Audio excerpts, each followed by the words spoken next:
لا دقيقة، لا دقيقة راح تنطق. دقيقة، قول لي ليش قاعد لا ما سألت سؤال، أنا ما سألت سؤال.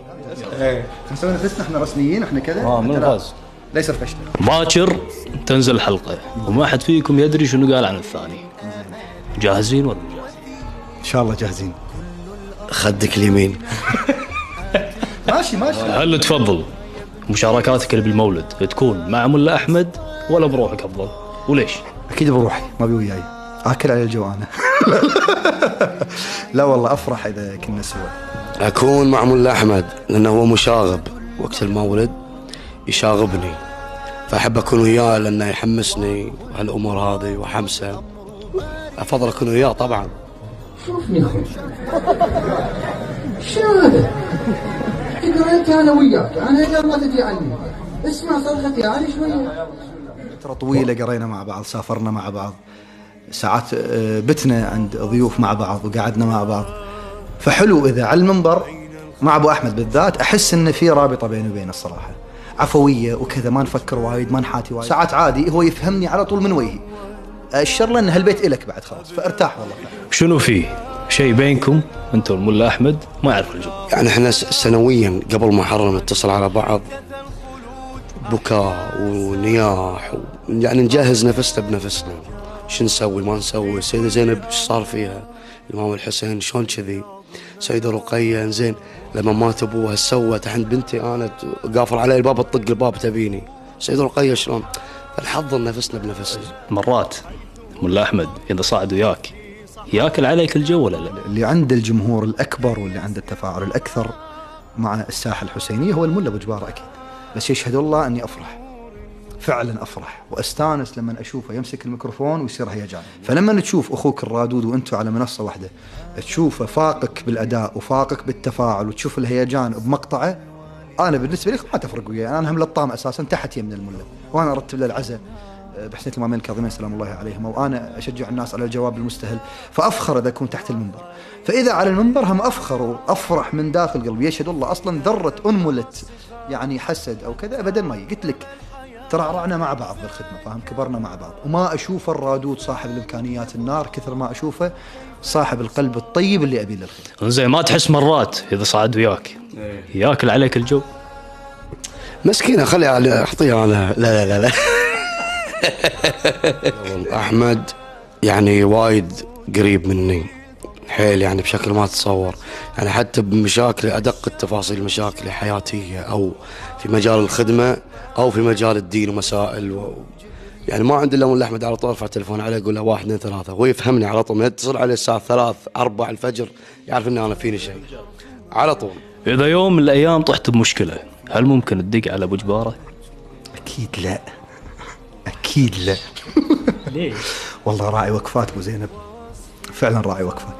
أذكر كم مرة كنت أتصل عليه بس أقول له أنا متضايق، كان يسمعني. أيام الكورونا تذكرون بعد ليالي أمير المؤمنين صلوات الله عليه ما كان في مجالس بالكويت، قصدي كان في حظر كلي ممنوع نطلع. فأذكر دق علي يقول لي أبيك ضروري، قلت لا أبو جبار أنا قاعد مع أهلي كذا، كنا بالبيت. قال لي أحمد بسرعة الحين ترد علي.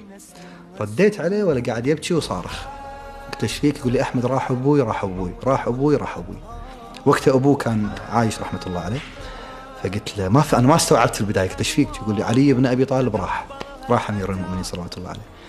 وهذه مو مرة مرتين، في أيام محرم كان يتصل علي، أيام شهادة العقيلة زينب سلام الله عليها، وايد مرات كان يرفع السماعة حتى الوقت يكون تالي الليل أرد عليه وقاعد يبكي.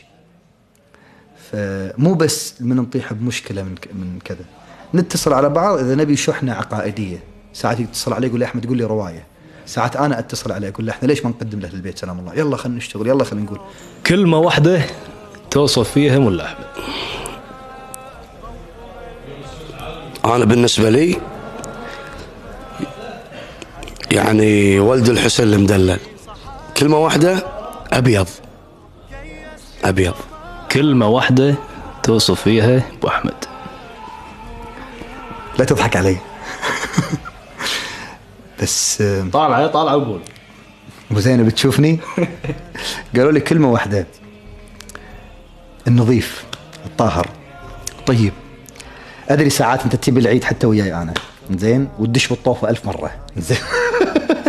حتى اليوم قبل المولد شويه عاتبتك على شغله، قلت عندك خبر من اطهر القلوب امانه، وانا قايلها من قبل. انا ما يهمني صوت الملا ابدا، وانا ترى مقل جدا ان اقرا ثنائيات مع رواديد وكذا، وما احب يعني امانه. مو ترى انا اخذ راحتي يمكن مع رواديد قليلين جدا، منهم وجباره. ليش؟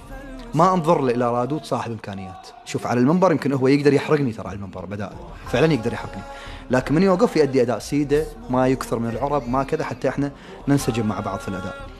فمن اطهر القلوب اللي اقدر اتعامل وياها وانا مرتاح. يجيب العيد وايد، مو ننساها، وايد يجيب العيد. بس فعلا اللي بقلبه على لسانه واللي بقلبه ابيض، فهنياله. انا سالته سؤال عن الالحان، وقال لي انا دائما الحن حق ملا احمد، هو ينسب الالحان حقه. فشنو ردك على الموضوع؟ يغار مني جباره. انا لحن له، انا اعطيه، هو راح يشوف هالكلام مو؟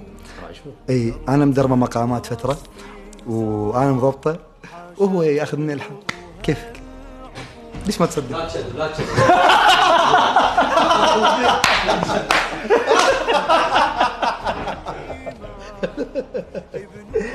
كلمة أخيرة توجهها لخدام الحسين. كلمة أخيرة، شوف احنا الحمد لله الرواديد اللي الحين في هذا الوقت على ايد واحدة، يعني مش اقول لك ما نتفارق في اي شيء، يعني كانت جمعة، ان كان حق شغل، ان كان الحان، ان كان استشارة، كل واحد قلب على الثاني، كل واحد يخاف على الثاني. يعني مثلا اذا سجلت مثلا قصيدة انا خايف شنو السالفة، خايف انها تطلع، خايف راسا اتصل على اخوي محمود السيري او علي ابو حمد او الخياط او ملا احمد، ايش رايك سمعني، اسمعه، اخذ منه ياخذ مني. يعني الحمد لله رب الحمد، احنا على قلب واحد. صح في منافسة، بس منافسة شريفة، يعني مو ذيك المنافسة الشيطانية، والله يبعدنا ان شاء الله. يعني الحمد لله اخوة على قلب واحد بالحسين، الحمد لله. هذه بس الرسالة اوجهها لخدام الحسين، خلنا نكون على قلب واحد بس، هذا هو. لست أهلا لأن أوجه أي نصيحة، ولكن أقول أنا بلغني صالح أبو حسين أن يبي تكون هذه المقابلة تعبر عن علاقة الأخوة بين الخدام الحسين وبين الرواديد. لولا الحسين احنا ما كنا راح نصير أي شيء. إذا عندنا أي توفيق، إذا عندنا أي بركة، فهي من وإلى الحسين. إذا أنا أعرف أخوي الرادود فأنا عرفته بفضل الحسين. فكرامة للحسين أنا أحسن لأخي وأكون وياه وأبي له الخير مثل ما هو يبي لي الخير. قد ما نقدر نشتغل على أن إبليس ما يدخل بقلوبنا، خصوصا بين خدام الحسين، سواء كانوا رواديد، شعراء، خطباء، خدام موكب، مشاية يمشون يزورون، اللي مهندسين الصوت، المصورين، المونتيرية، أيا كان مسماهم. أحب لأخيك ما تحبه لنفسك. وتخيل أنت لما تعطي من جيبك أفضل ما تملك لأخيك المؤمن حتى شغله يصير أحسن من شغلك، فلن تكون أنت أكرم من الحسين صلوات الله عليه. والحسين راح يمد إيده بجيبك ويغرقك بخيره ويعوضك أكثر بأكثر. فآثر ما لديك لأخيك، وراح تشوف الحسين صلوات الله عليه يزيدك ويزيدك ويزيدك. وبالتوفيق للجميع.